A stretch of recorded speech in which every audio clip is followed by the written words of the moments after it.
public house and an adjacent boatyard where wherries were serviced and repaired. It was from this background that George learnt about boats and the characters who sailed them over the years.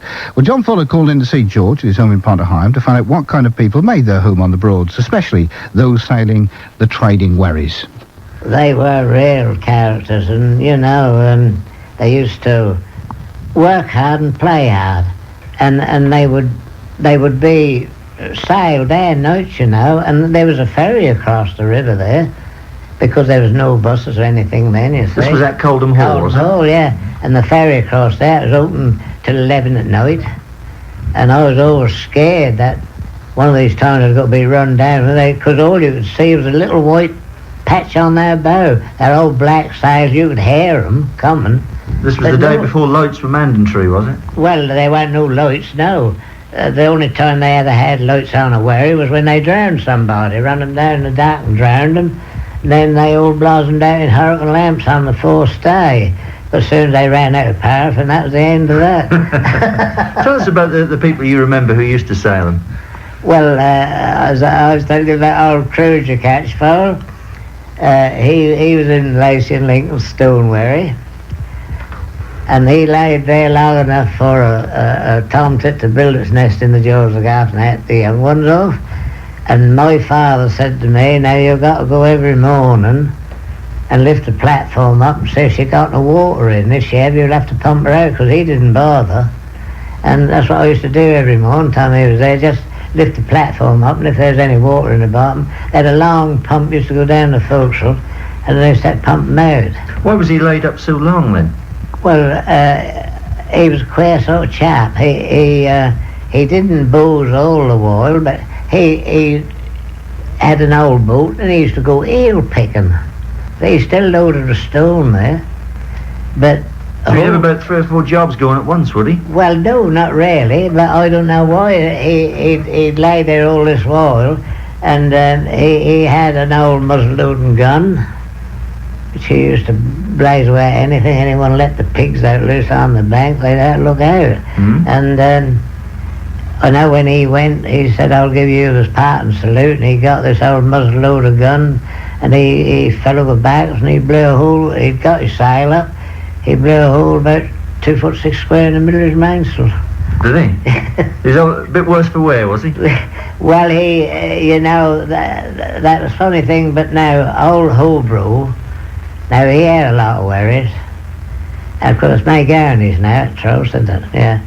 But then that was Holbrook, he had the answer, because if they were on the booze too long, he would, most of them were Norwich, these old wherrymen, they would, his trying to go round and pay the wives the money, so they had to go back to work then. But they always, when they left off, when they went back after they'd had their booze up, they always, what they called mace a quid. Well, they were golden sovereigns in them days.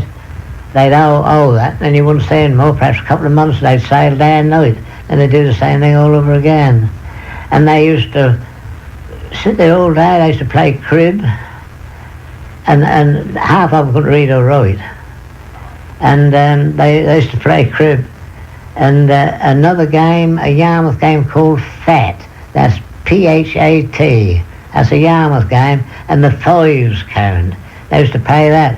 But I once tried to whiffle a few holes with one old boy, and I got half a pint of mould in my face. I just shifted the pegs over, you see, when he weren't looking as though he thought. But they could count them up all right. A rough old lot then, weren't they? Oh yeah, they were. And one particular one in Holbrook was Stephen Field. Now his wife sailed with him. There was just them two. Some of them used to sail single-handed, you know. Didn't they consider it was bad luck to have a woman on the ship? No, that was bad luck for him when he was on the booze. Because when she'd had enough of it, then he was a queer sort of, we used to sell clay pipes, only a penny each. They would knock half the stem off because they stuck out so far. They'd stick them in the corner of the mouth, and they used to smoke this old shag stuff and have to poison you. But Mrs. Field, when she'd had enough on it, she said to us boys, because she couldn't heave the sail up, because it cranked up the winch. She got us boys to crank the sail up, and she went off with him on the bunk in the cabin. And I said to her, they were going to Yarmouth, I said to her, what about when you get a reason swing bridge if the bridge is on? And she said, oh, don't you worry about that. He'll be awake long before we get to Reasonswing. And she picked a bucket with a lanyard on. And she said, a couple of buckets like that down at the cabin. I said, best thing I know, sobering up. So that's the only woman I ever knew that they'd pinch anything. One made a big mistake, because we all had heavy tools to work with, good old cutting irons and mallets. You're talking about in the boatyard at Coldham? Yeah. And this bloke, he tried to sell my grandfather some of his own tools. He whipped him over pairs at a time and made a box. That was my grandfather Gibbs. And he had a stick because he was gouty, he was through drinking too much. And he took this round to show to my grandfather, because every man knows his own tools. And when he said, how much do you want for it, and this bloke told me, just hit him over the head with his walking stick and knocked him out cold. Did he? Yeah. He quite a swipe then. Most of these wherries were owned by the wherrymen themselves. Well, my father had two. And they used to go around and get their own. Well, there was plenty of it, you see. Now there's no lorries, and we used to get so much what they called demurrage for having stuff loaded off our quay heading. Only about halfpenny a ton or something like that, but that's a good lot when you get 40 ton. There's nothing to do for it. And these wagons used to come down from the farms, and they used to come down from the farms with 4 share horses and a huge great wagon loaded with sacks of corn. And these old wherrymen, they were absolutely marvellous, because they used to have 2 sets of planks, about 20-foot planks, and as they walked on, they used to bounce. And when they used to go to the back of these wagons, and they used to hold these cum sacks, they're about 24 stone, across their back like that, and they used to dance down this. And some of them little old runts used to dance down there, and when they got where they wanted, they used to give a flick like that, and it all just landed exactly where they wanted it, to tie it in. Yeah, it was marvellous. That was an education to see them do that. Yeah, yes, but they, oh dear. But most of them they used to cart coal. We had a coal house at Coldham Hall. There was one at Sarlingham Ferry. There's one at everywhere there was a coal house. And the wherries used to bring loads of coal up. And then the chap used to have a horse and cart and deliver it round. You know, they used to buy a truckload of coal, and they would brought up a wherry or whatever they wanted, and then they went round and delivered by horse and cart all around the village. There was coal houses everywhere. What sort of things did you have to do to the wherries? I mean, were a lot of them in collisions, or was it just general maintenance? General maintenance. If ever you're in Yarmouth, you ought to go to the Science that Maritime Museum. There's a wherry I gave him in there, and there's a bill from my grandmother for doing a wherry, and the total bill was £22. That meant taking the mast out, pulling the boat out, doing all the necessary repairs. I noticed one thing on the bill was blacksmith's work, 1 shilling. Now, you were saying earlier that the people who sailed the wherries were characters, and there was a slight little bit of dishonesty about them. Did you always get your bills for the work you did on the wherries? Well, the money? Did you always get the money? Yeah, like old Funny, who pinched my mother's chicken, she'd bought this cockle, £2, which was a lot of money then, 1915. That was a Rhode Island cockle she bought for a start. Well, everything ran wild at Coldham, and that disappeared the second day. And we had the goodwill on the yard. We put a new main beam in her, and this new main beam in, And old Funny, there's two blokes on, Jack Patrick, and Funny was a sort of steward and helper. And he said to me, "What's the old woman making all that noise about?" So I said, "She lost her cockle, we got to find it." "Why, boy, I can tell you where that is," he said. And because the boat was out of the water, there's a ladder. He said, "Come here along with me." I went up the ladder and he went down the cabin, he got it in a sauce and he skinned it. He was honest about it. Oh yeah. They had that code of honesty to a certain extent, you see. They wouldn't even leave anything He later. was a silly boy though, because you had his boat out of the water. And they weren't his, that bloke Robert John Reed. Did they? Oh. And we put, my father said, he put all them sort of things on the bill. Yeah. We didn't lose anything, but this chap who brought this bill to me, about 2 years ago, since I've been up here, he said to me, look, he said, "I've been all over Norfolk," he said. And he said, "I got a bill here for repairing a wherry, or a footstack copy."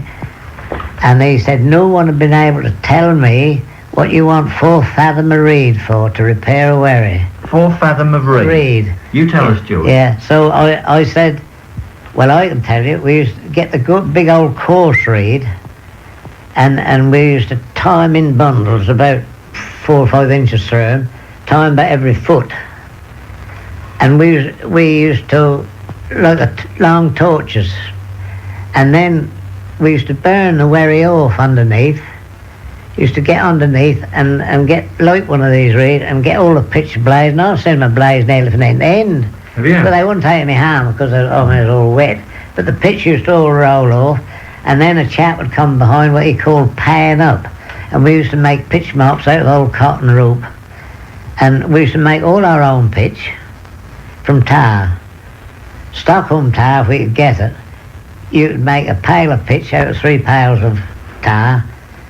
Gas tar, what we got from the gas rats, that took 4 pails. Delightful memories from George Gibbs of Potter Higham chatting to John Fuller about the golden age of the wherries.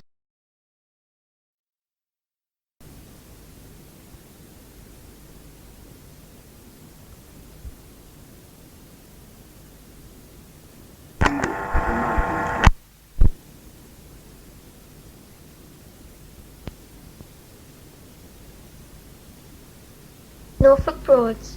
Your first interviewee is Mr. Gibbs, age 85, who worked on the wherries from 1913 to 1965. Can you tell me what your work entailed when you began working on the Broads in 1913?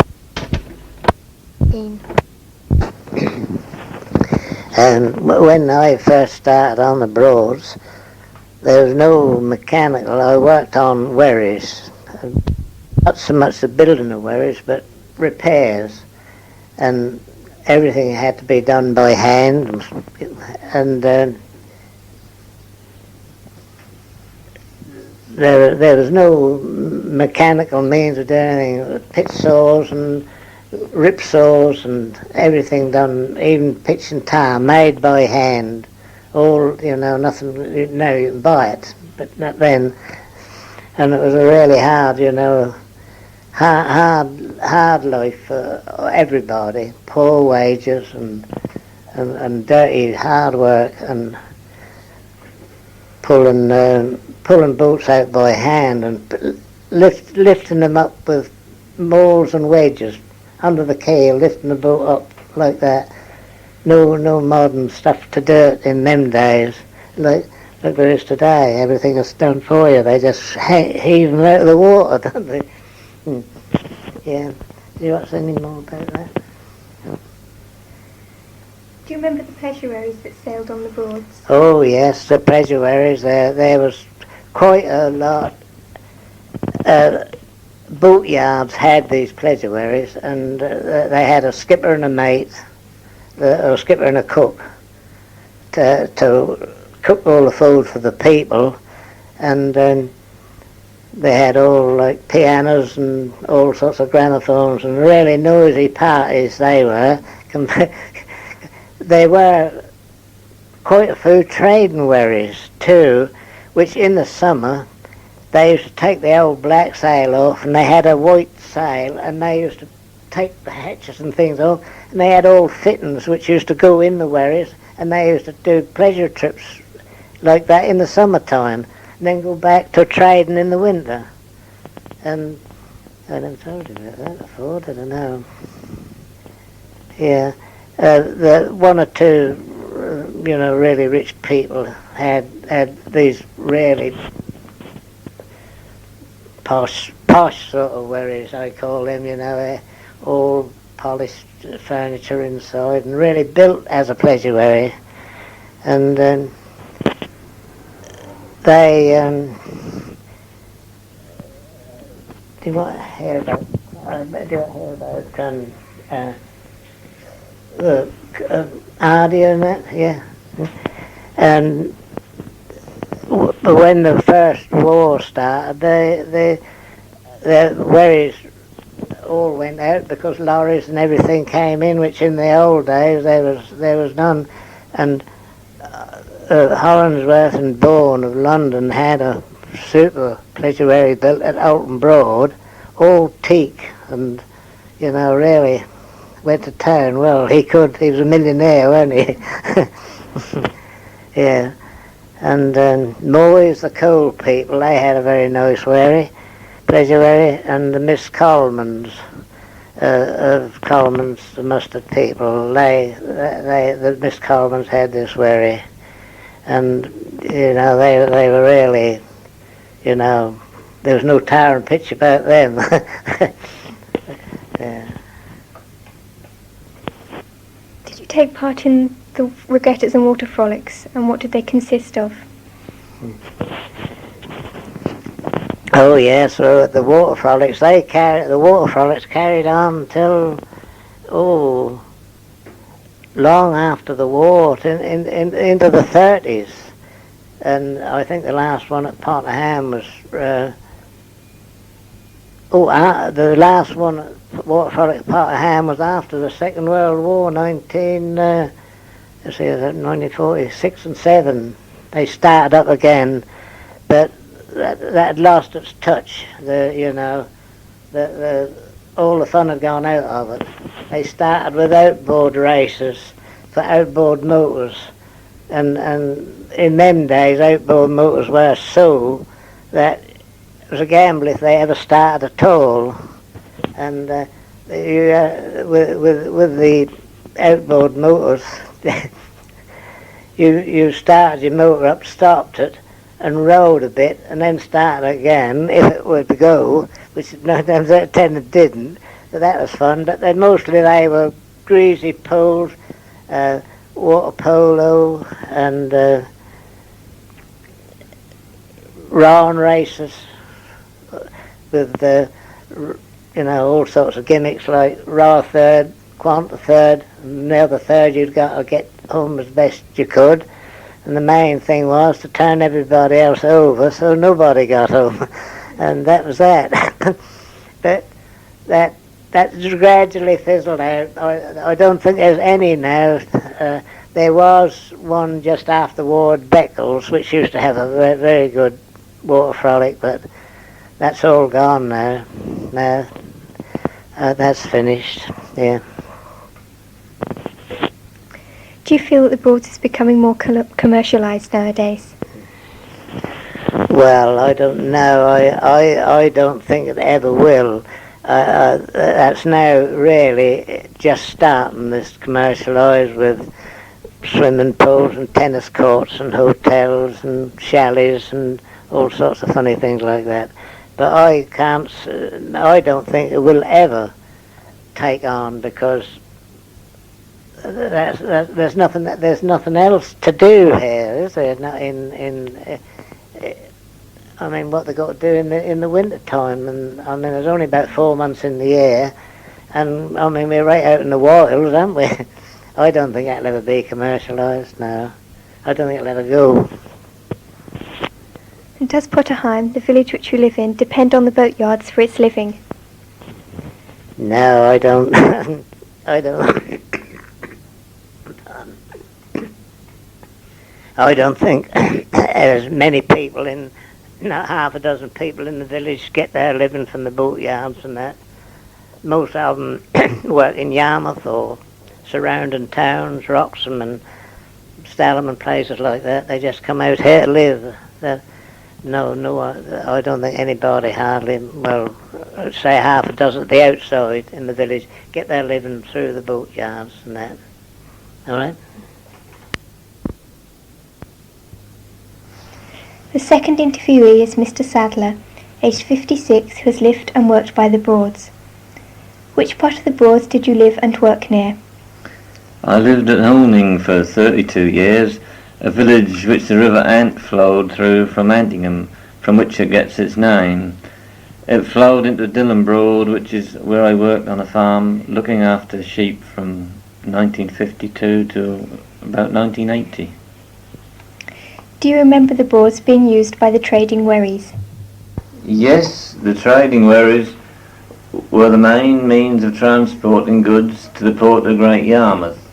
The tonnage bridge on the River Ant was a toll bridge, where corn was loaded and dispatched. The use of the trading wherries had obviously decreased, as I only remember the odd one or two sailing by. Were the changes from the Broads being used for trading purposes to pleasure purposes noticeable, and could you outline these changes? Yes, it was noticeable. As I've just mentioned, the number of trading wherries using the Broads had decreased by the late 30s. After the Second World War, there was a gradual increase in the pleasure craft using the Broads. One change that occurred was that Dillon Broad became very grown up with weed after the wherries finished their time, but it was dredged and reopened for cruisers in 1960. Boat moorings are in the village now. Do you feel that the Broads is becoming more commercialised? I feel that the Broads become very congested at the peak of the summer holiday trade. Part of the Broad seems to be becoming commercialised. For example, Wroxham, which is described as the capital of the Broads. There are various groups which oppose the use of the Broads for holiday trade, such as nature conservationists and fishing clubs.